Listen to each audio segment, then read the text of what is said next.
तुम्हाला कधी कॉन्फिडन्स आला की आपण मॅग्नेटिक वॉटरच्या माध्यमातून जी क्षारपड जमीन आहे ती रिकव्हर करू शकतो किंवा शेतीला याचा फायदा होऊ शकतो? शेतकऱ्यांचे ऊसाचं उत्पादन 50% वाढलं आहे. त्याच्यानंतर मुळी चांगली वाढली आहे. त्याच्यानंतर लोकांचं उत्पादन खर्च खूप कमी झाला आहे. हे सगळं वाटल्यानंतर मग ते हा कॉन्फिडन्स आला की आता मागे वळून बघायचं नाही. हे जे पाणी आहे आता हे हार्ड वॉटर आहे ज्याचं TDS 1000 पेक्षाही जास्त आहे. ते पाणी कंडिशनिंग केल्यानंतर वापरणे योग्य होतं? कंडिशनिंग केलेलं वॉटर जे काही ह्युमन माणसाला पिण्याचं पाणी सोडून जे काही पाणी वापरलं जातं ते सगळ्यासाठी आहे. म्हणजे जनावरं प्यायला वापरतात, पोल्ट्रीमध्ये वापरलं जातं. जवळपास 20% जमीन ही क्षारपड झालेली आहे. हो. या टेक्नॉलॉजीच्या माध्यमातून त्या जमिनी रिकव्हर करता येऊ शकतात का? 100%. म्हणजे 2-1 वर्षापूर्वी बोललो असतं तर मी पण तुम्हाला 100% शब्द वापरला नसता. आपण प्रयत्न करू म्हटलं असतं, पण आता 100%. क्षारपड जमीन रिकव्हर होतात ते क्लिअर आहे. आपलं वॉटर कंडिशनर त्या पाण्याची द्रावण क्षमता एवढी वाढवते की पाणी स्वतःच भूसुधारकाचं काम करतं. याच्यासाठी किती कालावधी द्यावा लागतो? इन्स्टंट रिझल्ट लगेच चालू होतात. जमिनीचा पोत नंतर सुधारला, पण सर्वात पहिल्यांदा म्हणजे ना तुमच्या झाडाची मुळीच वाढत नाही आणि ती मुळी लगेच वाढली. म्हणजे थोडक्यामध्ये आपण पाऊस तयार केला असं म्हणता येईल. समजा 2025ला त्यांनी वापरला असेल तर 2025ला त्याला मे महिन्यात जो रिझल्ट मिळाला त्याच्यापेक्षा जास्त रिझल्ट त्याला याच्यामध्ये मिळेल. आता आरो आणि हे कंडिशनर याच्यामध्ये काय फरक आहे? आरो फिडे तुमचं सगळं अशुद्ध प्रकार जे आहेत ते काढले जातात आणि तुम्हाला शुद्ध पाणी मिळतं. कंडिशनर तसं नाहीये. कंडिशनरमध्ये ड्रिंकिंग वॉटरसाठी पाणी तयार होत नाही. तुमचा हा बिझनेस 2 लाखांपासून सुरू झाला, आता 2 कोटींपर्यंत बरोबर आहे. पसरलेला आहे. मग हे करताना तुम्ही शेतकऱ्यांना हे कसं पटवून दिलं? शेतकरी हा अतिशय उदार माणूस आहे. तो काय करतो की त्याला जो अनुभव झालाय तो चांगला वाईट शेतकऱ्याला दुसऱ्याला सांगतो. त्यामुळे आम्ही शेतकऱ्याचे नंबर द्यायला सुरुवात केली. सोलापूरमध्ये जवळजवळ 2000 मशीन आतापर्यंत लावल्या. आमचं फार त्यातलं गमतीतलं उदाहरण आहे. आमची एक मशीन दुसऱ्या मशीनला जन्म देते. वॉटर कंडिशनिंगसाठी आपल्या भारतामध्ये किती मार्केट आहे? भारताचं मार्केट म्हणायचं म्हटलं हे 2 लाख कोटीचं आहे. अच्छा. 2 लाख कोटी पोटेन्शियल आहे. नमस्कार, मी फराह खान. तुम्ही बघताय न्यूज 18 मराठी. स्टार्टअप महाराष्ट्र या पॉडकास्ट सिरीजच्या माध्यमातून आपण महाराष्ट्रातील तरुणींना प्रोत्साहित करण्याचा प्रयत्न करतोय त्यांचा अर्थकारण सुधारण्यासाठी.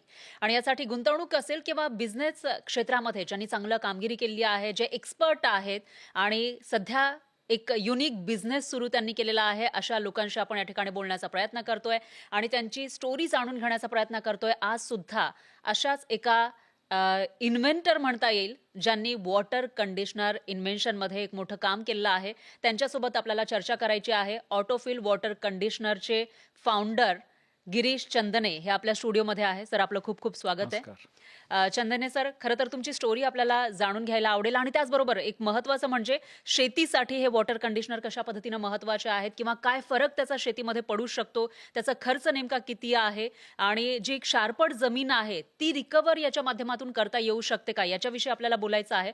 मात्र मला सुरुवातीला जाणून घ्यायला आवडेल की आपण हेअर कंडिशनर विषय ऐकलेला आहे, त्याच्यानंतर एअर कंडिशनर विषय ऐकलंय, पण हे वॉटर कंडिशनर हा जो विषय आहे तो तुमच्या डोक्यात कसा काय आला?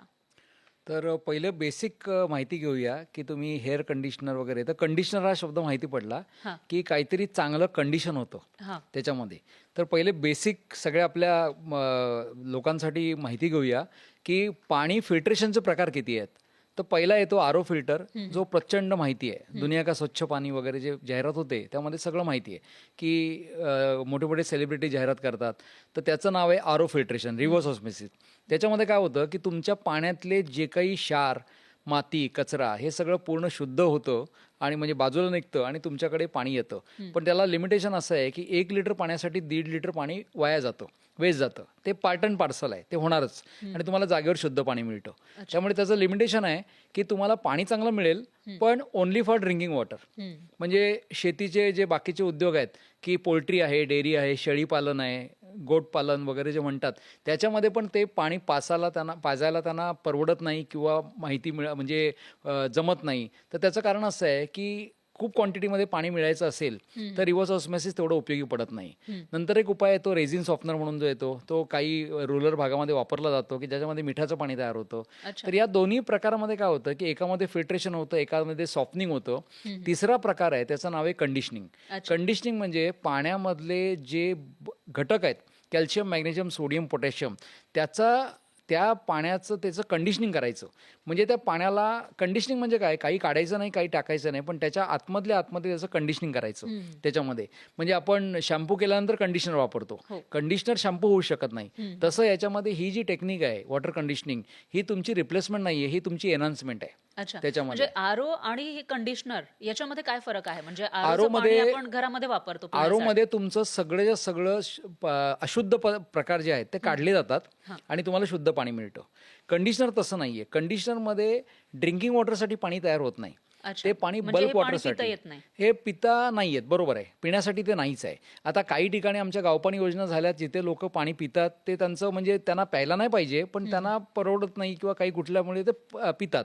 आणि पिताना पण मात्र या कंडिशनिंगचा इफेक्टमुळे पाण्याची चव चेंज होते, ते पाणी प्यायला हलकं वाटतं, पण ते प्यायला पाहिजे असं म्हणता येणार नाही. त्याच्यासाठी आरो फिल्टर ऑलरेडी आहेत पण आपण बघतो की जी आता शेतामध्ये विहीर असते त्याच्यातला, मग तो कोणताही भाग असेल आपला महाराष्ट्रामधला, तिथले लोक त्या विहिरीतलं पाणी हे पितात. तर त्याच पद्धतीनं मग त्या विहिरीमध्ये जे पाणी आहे ते त्याच्यापेक्षाही चांगलं होऊ शकतं या वॉटर कंडिशनर. त्याची हो, आमची गावपाणी योजना पूर्ण झालेली आहे, त्याला 11 वर्ष झाली लिंबगोळे ग्रामपंचायतमध्ये. तर त्या पूर्ण विहिरीच्या पाण्याचे ट्रीटमेंट आम्ही गेली 11.5 वर्ष करतोय. करोडो लिटर पाणी त्यांनी त्यातनं काढून घेतलंय. मग ते पाणी त्या शाळेतल्या ज्या एक मॅडम होत्या, साबळे मॅडम, तर त्यांनी ते त्याच्यावर टेस्ट केल्या आणि त्यांना असं माहिती पडलं की आमच्या मुलांना जे खूप परिस्थिती खराब म्हणजे गरीब असते, तर ते वॉटर बॅग वगैरे काय आणायच्या नाहीत. मग ते पाणी जे आहे ते तसंच पाहिजे. मग त्यांच्या तब्येतीमध्ये फरक पडला. पण ऑन टेक्निकली बेसिस पाणी प्यायला पाहिजे का, हे नाही, प्यायला बरोबर नाहीये. त्यासाठी तुम्ही आरो वापरा. मात्र आरोचा मेंटेनन्स कमी निघतो. कंडिशन केलेलं वॉटर कशासाठी? फक्त शेतीसाठी?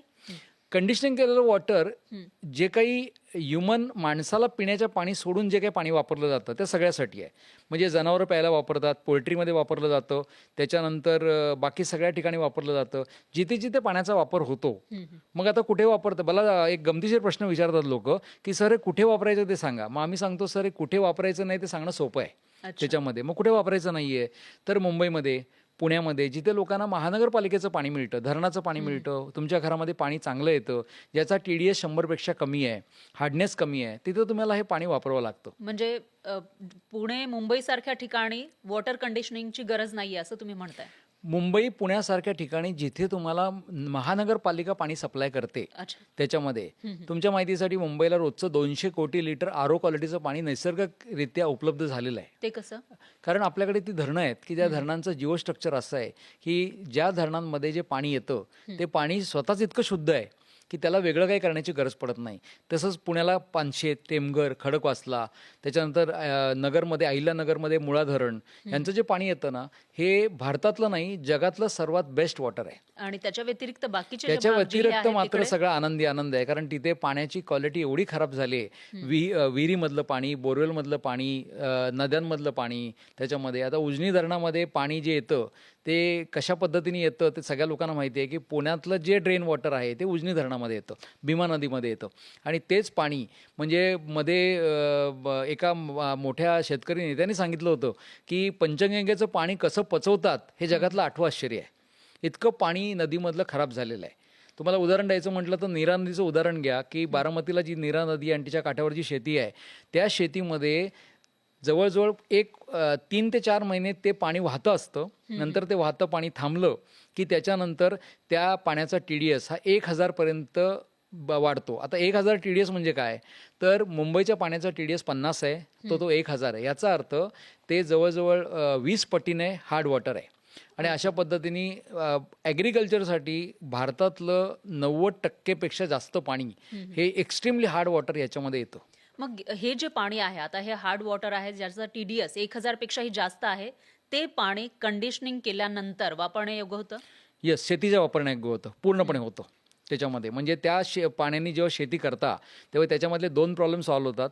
एक म्हणजे शेतीमधला सर्वात मोठा प्रॉब्लेम, क्षारयुक्त पाणी वापरल्यानंतर आपली पांढरी मुळी चालत नाही. पांढरी मुळी म्हणजे तिचं हार्ट आहे. म्हणजे जी जमिनीमधली जी अन्नद्रव्य आहेत ती घेण्यासाठी झाडाचं जे पहिलं पिकाचं जे उपयोग म्हणजे गरज असते ती म्हणजे माझी पांढरी मुळी चालली पाहिजे.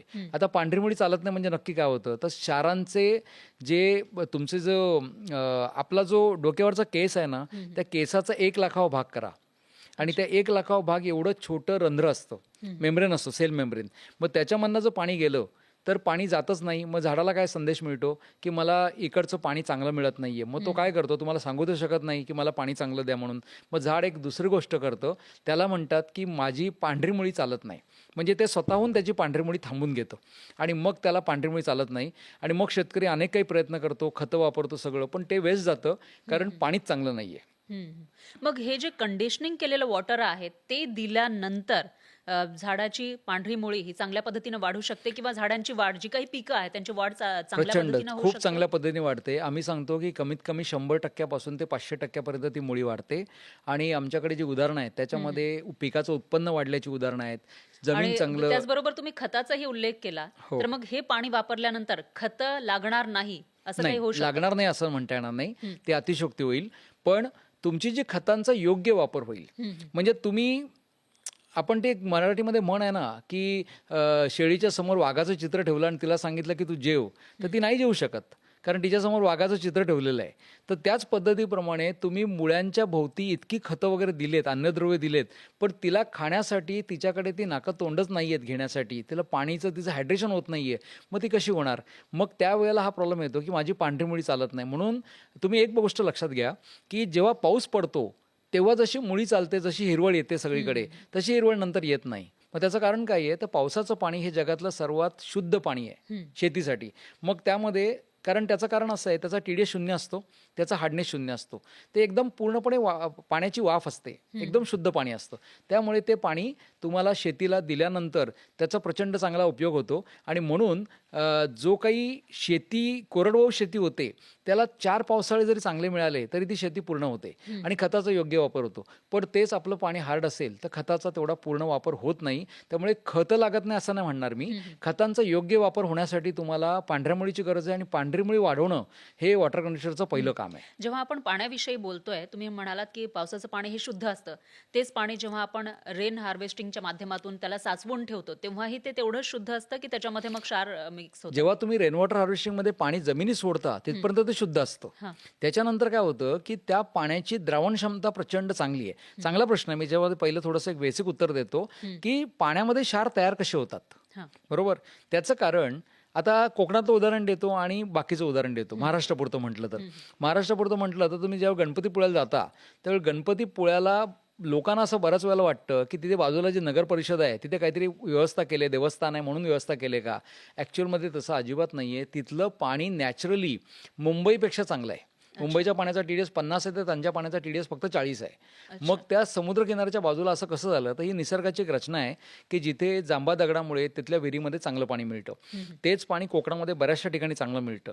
पण तेच तुम्ही घाट चढून वरती गेलात, पुणा त्याच्यानंतर सगळा खानदेश, मराठवाडा, तर या सगळ्यामध्ये काय होतं, जेव्हा पाऊस पडतो ना तेव्हा पावसामध्ये डिझॉल्विंग कॅपॅसिटी जास्त असते. डिझॉल्विंग कॅपॅसिटी म्हणजे काय की दुसऱ्या गोष्टीला विरघळून घेण्याची कॅपॅसिटी त्यामध्ये. मग ती विरघळून घेण्याची कॅपॅसिटी जास्त असल्यामुळे पाणी जेव्हा जातं त्यावेळेला खाली जसा प्रकार असेल, म्हणजे चुनखडी जास्त असेल, कुठला प्रकार आहे, खडक असेल, त्याप्रमाणे ते पाणी होत जातं. खानदेशमध्ये, मराठवाड्यामध्ये, विदर्भामध्ये क्षारांचं प्रमाण खूप जास्त आहे. म्हणजे जमीन पांढरी पडते, जमीन चिकट होते. ते प्रमाण वाढण्याचं कारण आहे की खडकाळ जमिनीमध्ये पण पाणी हे होतं. बऱ्याचशा ठिकाणी राजस्थानमध्ये तुम्हाला प्रचंड क्षारयुक्त पाणी मिळतं, गुजरातमध्ये मिळतं, मध्य प्रदेश मिळतं. तोच आपला जो किनाऱ्याचा भाग आहे त्याच्यामध्ये मात्र तो प्रॉब्लेम कमी आहे. म्हणून त्याच्यामध्ये महाराष्ट्रापुरता मी एक स्वतःची थेरी बनवलेली आहे. त्याचा अर्थ असा आहे की महाराष्ट्रापुरतं म्हणायचं म्हटलं तर कोकण सोडला तर सर्व ठिकाणी पाणी एक्स्ट्रीमली हार्ड आहे. किंवा जर एक साधा नियम करायचं म्हटलं तर सिंपल घ्या की जिथे माणसाला घाम येतो तिथे पाणी क्षारयुक्त नसतं. आणि जिथे घाम येत नाही तिथे क्षार हे होतं. तुमचा मराठवाडा, खानदेशमध्ये आपल्याला घाम येत नाही, तिथे ड्राय ॲटमॉस्फिअर आहे, तिथे पाणी जे आहे ते क्षारयुक्त आहे, प्रचंड क्षारयुक्त आहे. म्हणजे ड्रेन हार्वेस्टिंग केलेलं जे वॉटर आहे, जे साचवून ठेवलेलं वॉटर आहे, ते सुद्धा क्षारयुक्त नंतर होऊ शकतं? नाही, होतच, क्षारयुक्त होतच. पण ते डिपेंड पण आहे. ते जर कोकणामध्ये असेल तर क्षारयुक्त नाही होत, कारण तिथला जिओस्ट्रक्चर तसं आहे, भूगर्भ तसं आहे. आणि ते तुमचं मराठवाड्यामध्ये रेन वॉटर हार्वेस्टिंग करून जे पाणी साचलं जातं ते क्षारयुक्त होतं. आणि ते तसंही होणारच आहे, कारण ओपन वेल, बोरवेल या सगळ्यांचा जो सोर्स ऑफ वॉटर आहे ना तो पाऊसच आहे. जमिनीखाली पाणी येतो कुठून? पावसाचंच येतं आणि ते क्षारयुक्त होणारच आहे. त्याच्यामध्ये. त्यामुळे आतापर्यंत आपण गेली 25-30 वर्ष क्षारयुक्त पाणी वापरून वापरून आपण प्रश्न निर्माण केलेत. आता त्याच्यावरचं उत्तर मिळालंय, ते वापरण्याची वेळ आली. अच्छा. याच्याविषयी आपण बोलूयात. मात्र त्याच वेळेला तुम्ही हे जे इन्व्हेन्शन केलेलं आहे वॉटर कंडिशनिंगचं, त्याच्याविषयी म्हणजे तो जो इन्व्हेंटर तुमच्यातला तो कसा घडत गेला? म्हणजे सुरुवातीपासूनच तुम्ही या बिझनेसमध्ये उतरायचा प्लॅन केला होता की नंतर काही असं घडलं की त्यानंतर हा डिसिजन घेतला? सांगतो. पहिली गोष्ट म्हणजे मी गॉड गिफ्टेड इनोव्हेटर आहे. गॉड गिफ्टेड म्हणजे देवाची एक देणगी असते, की मी फार अभिमानाने आता गेल्या 2 ते 3 वर्षापासून सांगतो, की जसा सचिन तेंडुलकरचा जन्म सचिन तेंडुलकर होण्यासाठी झाला आहे, तसा गिरीश चंदानीचा जन्म वॉटर कंडिशनरसाठी झाला आहे. मग आता हे काय आहे नक्की आहे? तर गॉड गिफ्टेड इनोव्हेटर म्हणजे ॲट द एज ऑफ 3 मला पहिल्यापासून गॉड गिफ्टेड इनोव्हेशन आहे, की मी वेगळ्या पद्धतीने विचार करू शकतो, मी वेगळ्या पद्धतीने ते करतोय. आणि वयाच्या 3ऱ्या वर्षापासून ते वाढत वाढत गेलं. खूप विज्ञानाचं हे होतं. आमच्या आईच्या साईडनी कोणीतरी असंच इनोव्हेशन होतं, वडिलांच्या साईडनी वडील पण असे इनोव्हेटिव्ह होते. ते माझ्याकडे आलं आणि नशिबाने मला ते बिझनेसमध्ये किंवा माझ्या कामामध्ये कन्व्हर्ट करण्याचा चान्स मिळाला. मग तुमच्या एज्युकेशन नंतर डायरेक्ट तुम्ही बिझनेसमध्ये उतरलात हो. का कसं? मी माझा डिप्लोमा पूर्ण झाला इन्स्ट्रुमेंटेशन टेक्नॉलॉजीमध्ये भारतीय विद्यापीठ खारघरला. आणि त्याच्यानंतर मी 1 वर्ष अप्रेंटिसशिप केली. त्याच्यानंतर मी 2 वर्ष लेंडे गॅसेसमध्ये, म्हणजे आता तिचं नाव लेंडे गॅसेस, त्यावेळेला BOC गॅसेस आहे, त्यामध्ये जॉब केला. आणि ते करताना माझ्या लक्षात आलं की आपण जसा विचार करतोय त्या पद्धतीने मार्केटमध्ये लोक विचार नाही करत. लोक एनर्जी वाचवण्यासाठी, सेव्हिंग करण्यासाठी काही करत नाहीयेत. आणि त्याच वेळेला मग ते उद्योजक बनवण्याचं जे स्वप्न होतं ते पहिल्यापासून होतं. आणि तुमचं सॅलरी किती होती पहिल्या जॉबची सॅलरी? पहिल्या जॉबची सॅलरी फक्त 800 रुपये होती. मला ट्रेनिंगची सॅलरी 800 रुपये मिळायची त्याच्यामध्ये. आणि नंतर मग मी जो जॉब केला त्याला मला 4000 रुपये सॅलरी होती. मी जेव्हा जॉब सोडला तेव्हा मला काहीतरी 4300 रुपये सॅलरी होती. त्यावेळेला एवढंच डोक्यामध्ये होतं की आपल्याला नोकरी देणारं बनायचं, नोकरी करणारं बनायचं नाही, हे क्लिअर होतं त्याच्यामध्ये. आणि नंतर मग 12 वर्ष आम्ही बरीच काही कामं केली. मग कशा पद्धतीने यात आलो तर 2098 पासून ते 2010 पर्यंत मी बरीच काही कामं केली. त्यामध्ये मी बॅटरीज वाचवण्यासाठी काही टेक्नॉलॉजी आणल्या. एका अमेरिकन कंपनीला रिप्रेझेंट केलं होतं. एका इन्व्हेस्टरने आमच्या प्रोजेक्टमध्ये 2011 साली 40 लाख रुपये इन्व्हेस्टमेंट केली होती. आजचे ते जवळजवळ 1.5-2 कोटी रुपये झाले. तर हे सगळं करताना आम्ही काही प्रोजेक्ट्स केले होते. पण चुका अशा झाल्या की इनोव्हेशन करताना आम्ही विचार आमच्या पद्धतीने करायचो की आमचं इनोव्हेशन आहे ते लोकांनी वापरलं पाहिजे, पण मार्केटची कंडिशन त्यावेळी कळायची नाही. आणि त्यामध्ये मग 2010ला आमच्याकडे एक प्रोडक्ट आलं मॅग्नेटिक फ्युएल सेवर म्हणून, की त्यामध्ये एक चुंबक वापरलेलं होतं, एक मॅग्नेट होतं. आणि ते तुम्ही अशा पद्धतीने केला तर तुमचा घरचा गॅस हा 30% वाचेल. ते प्रोडक्ट आमच्याकडे आज पण आहे, ते टेस्टेड आहे, लोकांचा 30% गॅस वाचतो. मग ते त्यावेळेला मार्केट कसं होतं त्यासाठी? त्यावेळेला मार्केट असं होतं की ॲक्च्युअलमध्ये त्यावेळेला कंडिशन अशी होती की आमच्याकडे कामाचा लोड नव्हता. त्यामुळे जो कोणी सांगायचा त्या पद्धतीने आम्ही ते काम करायचो.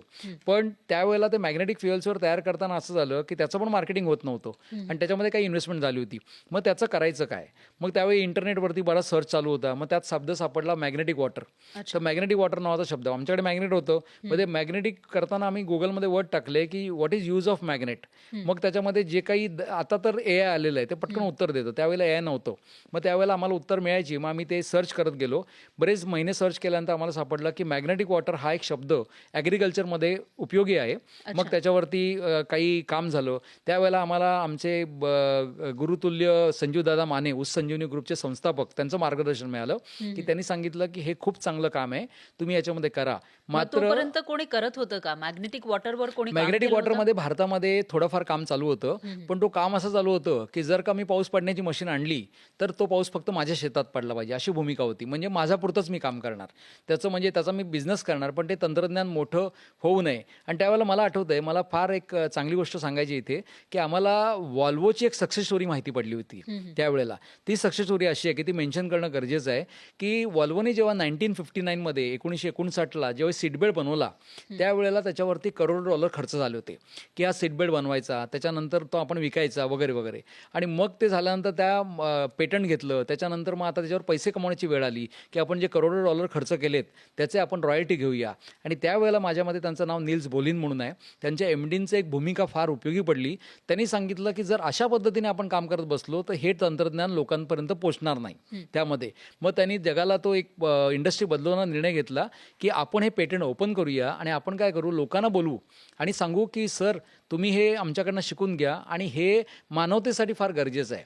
म्हणून तुम्ही आता बघा की गेल्या 65 वर्षामध्ये कारमध्ये न चेंज झालेली जी गोष्ट असेल तर तो सीट बेल्ट आहे.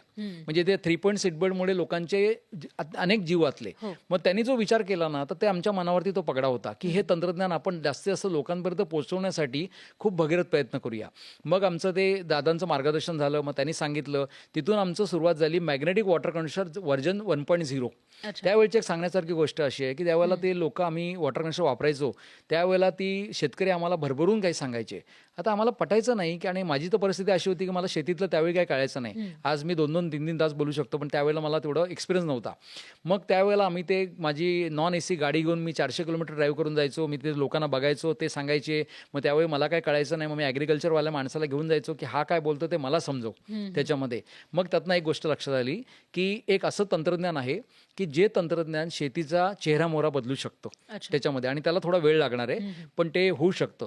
मग मॅग्नेटिक वॉटर कंडिशनर व्हर्जन 1.0 पासून जी सुरुवात झाली ती आता आम्ही पोहोचलोय. पहिला प्रयोग कुठे केला? पहिला प्रयोग केला होता एक काहीतरी त्यांचं नाव नाही आठवत आहे आता पण ते प्रोटोटाईप आम्ही बनवून दिला होता. ते अमरावतीचे ग्रस्त होते त्यांच्याकडे आम्ही प्रोटोटाईप एक बनवून दिला होता. त्याच्यानंतर एक कणसे पाटील म्हणून एक आहे त्यांच्याकडे आजही ते मॅग्नेटिक वॉटर कंडिशनर चालू आहे आणि त्यांची ड्रीप त्यांनी 14 ते 15 वर्ष टिकवली. त्याच्यानंतर आजूबाजूचे शेतकरी पाणी प्यायला त्यांच्याकडे यायचे. अशा खूप गोष्टी झाल्या. त्याच्यामध्ये अनुभव कसा राहिला? पहिला अनुभव, पहिल्या प्रयोगाचा पहिला अनुभव रिझल्ट मिळाले? खूप सुंदर होता. म्हणजे मला अजून आठवतंय ज्या वेळेला मी मराठवाड्यावरनं ते बघून आलो होतो त्यावेळी मला 2 रात्र झोप लागली नव्हती की बाबा आता हे आपल्या हातामध्ये काहीतरी चांगलं असं हे झालंय आणि त्याच्यामधनं मात्र पाय जमिनीवर होते की जरी काय झालं तरी महत्त्वाचं म्हणजे हे तंत्रज्ञान लोकांपर्यंत गेलं पाहिजे आणि त्याच्याशिवाय ते होणार नाही. मग त्याच्यामधनं तो बिझनेस चालू झाला. जेव्हा 2010ला मी काम करत होतो तेव्हा माझ्याकडे फक्त कामाला एकही माणूस नव्हता. आता आमचे स्वतःकडे 5 वेंडर आहेत, 4 माणसं आमच्या मार्केटिंगमध्ये आहेत आणि आमची चांगली मोठी टीम आहे त्याच्यामध्ये. आणि जर पैशामध्ये म्हटलं तर तो 2 लाख रुपयाचा जो बिझनेस होता वर्षाला तो आता आमचा 2 कोटीपर्यंत गेलेला आहे. त्यामुळे तो एकदम चांगल्यापैकी झालाय. आणि सर्वात महत्त्वाचं म्हणजे कमीत कमी 20,000 पेक्षा जास्त इन्स्ट्रुमेंट आम्ही शेतकऱ्यांकडे लावलेत आणि त्याच्या अनेक सक्सेस स्टोरी आहेत. त्याच्यामधल्या काही आता मी तुम्हाला सांगणार आहे त्याच्यामध्ये नंतर भागामध्ये. पण या पद्धतीने ते काम आहे ना ते खूप सुंदर पद्धतीने पुढे गेलं आणि त्याचा म्हणजे हे जे मी आता तुम्हाला मगाशी म्हटलं की माझा जन्म वॉटर झाला आहे हे मी आता 2 वर्षापासून म्हणतोय. त्याच्या आधी मी म्हणू शकत नव्हतं कारण मला पण ते एवढं कॉन्फिडेंटली नव्हतं. पण आता ते इतका हे झालं आहे, परिस्थिती एवढी चांगली झाली की आम्ही आता त्याच्यामध्ये फक्त आणि फक्त वॉटर कंडिशनरमध्ये काम करतोय आणि त्याचे आपण साधारणपणे आमच्याकडे 100 लिटर पर आवर पासून ते 1 लाख लिटर पर आवरपर्यंत प्रोडक्ट आहेत आणि कॉस्टिंगमध्ये म्हटलं तर 1,800 रुपयापासून ते 82,000 रुपयापर्यंतचे प्रोडक्ट आहेत. म्हणजे सगळी रेंज आपण कव्हर केली. पण याच्यामध्ये जेव्हा तुम्ही सुरुवातीचा हा प्रयोग केला होता तेव्हा तुम्हाला कधी कॉन्फिडन्स आला की आपण मॅग्नेटिक वॉटरच्या माध्यमातून जी क्षारपट जमीन आहे ती रिकव्हर करू शकतो किंवा शेतीला याचा फायदा होऊ शकतो? माझ्याकडे फॉरेनचा डेटा सगळा होता. म्हणजे बाकीच्या लोकांनी जे काम केलं ना ते होतं. तो खरा कॉन्फिडन्स 2014 मध्ये आला की जेव्हा आम्ही स्वतः बघितलं की शेतकऱ्यांचे ऊसाचं उत्पादन 50% वाढलंय, त्याच्यानंतर मुळी चांगली वाढली, त्याच्यानंतर लोकांचं उत्पादन खर्च खूप कमी झाला आहे. हे सगळं वाटल्यानंतर मग ते हा कॉन्फिडन्स आला की आता मागे वळून बघायचं नाही, आता आपण फक्त ह्याच्यावरच काम करायचं कंपल्सरी. मग त्यावेळेला 2011 ते 2013-14 पर्यंत असं कधी कधी कंडिशन यायची कारण पैशाची कंडिशन चांगली नव्हती. त्यामुळे असं वाटायचं की अरे काम करूया आपण, हे थोडंसं करू, हे थोडंसं करू. पण 2014 नंतर कसं केलं हे 2-3 वर्ष? नाही, त्याच्यामध्ये बाकीची छोटी मोठी जी वजन काट्याची कामं ही वगैरे ती चालू होती, साईड बाय साईड हे चालू होतं. पण 2013 आणि 14 नंतर हे क्लिअरली कळलं की नाही आता फक्त आपल्याला वॉटर कंडिशनरमध्येच काम करायचं आहे. आणि मग ते तन्मन धन अर्पून आपण दिवसाला 15-15 तास काम करून ते पूर्ण हे केलं. 2015ला आम्ही आमचं स्वतःचं मॅन्युफॅक्चरिंग युनिट घेतलं. त्याच्यानंतर मग ते आता 10 वर्ष झाली. त्याच्यानंतर आमचे व्हर्जन्स चेंज होत गेले, छोटे छोटे प्रोडक्ट्स बनवले. आज प्राऊडली आमच्याकडे RO water conditioner, washing machine water conditioner म्हणजे अशी प्रोडक्ट आहेत की 4,000 रुपयापेक्षा त्याची किंमत कमी आहे आणि अशी प्रोडक्ट बनवणारी आपली जगातली पहिली कंपनी आहे. मग हे जे पेटंट आहे किंवा लॅब टेस्ट वगैरे असतील याच्यासाठी काय प्रयत्न केले किंवा काय असतं जेव्हा तुम्ही मॅन्युफॅक्चरिंग करता तेही अशा एखाद्या प्रोडक्टचं ज्याच्यामुळे वॉटर कंडिशनिंग होणार आहे तर त्यावेळेला मग कोणती प्रमाणपत्र किंवा लॅब टेस्ट वगैरे या सगळ्या प्रोसेसमधून जावं लागतं? पहिला प्रॉब्लेम असा आहे की याच्यामध्ये ना महत्त्वाचं म्हणजे आत्ता स्टँडर्डच ह्याच्यासाठी तयार नाही आहेत. अच्छा. आता पहिल्यांदा आपली कंपनी BIS स्टँडर्डमध्ये आपण अप्लाय केलं आहे. आता त्यांनी कमिटी स्थापन केली आहे आणि ती हे करणार आहेत. मग त्याच्यामध्ये आम्ही ISO 9000 घेतलं. त्याच्यानंतर पेटंटचा अप्लाय आम्ही 2018मध्ये केला. आज आम्हाला 2022ला 3 फेब्रुवारी म्हणजे आता या वर्षी आम्हाला 4 वर्ष पूर्ण झाली. आम्हाला पेटंट ग्रँट मिळालं. त्याच्यानंतर आम्ही आणखी 2 पेटंट फाईल केलेत. त्याच्यानंतर डिझाईन पेटंट्स घेतली. त्याच्यामध्ये असं करत करत करत त्याचा जो प्रवास आहे ना तो सर्टिफिकेट झाला आहे. आता अकोला युनिव्हर्सिटीला पंजाबराव कृषी विद्यापीठ आहेत, त्यांना आम्ही आमच्याकडनं 2 इन्स्ट्रुमेंट आम्ही त्यांना स्वतः दिलेत, म्हणजे त्यांना डोनेट केलेत एक प्रकारे, की तुम्ही याच्यावरती रिसर्च करा. त्याच्यामध्ये मेन प्रॉब्लेम असा आहे ना की तुम्हाला जर उदाहरण द्यायचं म्हटलं तर जेव्हा आपण डोळे मिटतो आणि सफरचंदाचं नाव घेतो किंवा सफरचंद किंवा जास्वंदीचं फुल म्हणतो तेव्हा आपल्या मनामध्ये फक्त लाल कलर येतो. तर असं का होतं? कारण आपली कल्पनाशक्ती ही लाल कलरवरती थांबलेली आहे. तसंच मार्केटमध्ये आणि सगळ्या शेतकऱ्यांमध्ये काय झालं आहे की RO फिल्टरचा इतका प्रसार झाला आहे की लोकांना पाणी म्हटल्यानंतर पहिलं काय आठवतं तर RO फिल्टर. त्याच्यानंतर मग त्यांच्या मनामध्ये कल्पनाशक्तीमध्ये असं झालेलं आहे की इमॅजिनमध्ये काय आहे की फिल्टर म्हटलं, पाणी ट्रीटमेंट म्हटलं की काहीतरी अडकलं पाहिजे, काहीतरी निघालं पाहिजे आणि काहीतरी मेंटेनन्स आला पाहिजे. आणि वॉटर कंडिशनर या तिन्ही गोष्टींमध्ये उतरत नाही. ते फिल्ट्रेशन करत नाही, ते कंडिशनिंग करतं, त्याच्याशी फिजिकल कॉन्टॅक्ट होत नाही, काही टेक्निकल गोष्टी आहेत आणि महत्त्वाचं म्हणजे त्याला मेंटेनन्स कधीच येत नाही. म्हणजे त्याचं जे काम आहे ना ते मेंटेनन्स फ्रीच आहे. म्हणजे मेंटेनन्स करायचा म्हटलं तरी तुम्ही करू शकत नाही असं ते टेक्निक आहे. त्याच्यामुळे हे होतं. मी तुम्हाला थोडक्यामध्ये वॉटर कंडिशनरबद्दल म्हणजे टेक्निकल थोडं सांगतो की जसं फिल्टरमध्ये RO फिल्टरमध्ये फिल्ट्रेशन होतं ना आणि सॉफ्टनिंग होतं सॉफ्टनरमध्ये, तसं याच्यामध्ये कंडिशनिंग म्हणजे काय होतं तर पाण्यामध्ये 4 प्रकारचे क्षार असतात: कॅल्शियम, मॅग्नेशियम, सोडियम, पोटॅशियम. त्यातल्या सोडियम आणि पोटॅशियमला चिकटण्याचा गुणधर्म निसर्गाने दिलेला नाही आहे. आता कसं सिद्ध करायचं? एकदम सोपं आहे.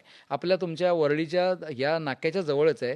तुमच्याकडे जो जवळ आपला गिरगाव चौपाटी आहे, तर गिरगाव चौपाटीमध्ये जो समुद्र किनारा आहे ना त्याच्यामधली रेती ही कधी पांढरी पडत नाही आणि समुद्राचा TDS आहे 35,000.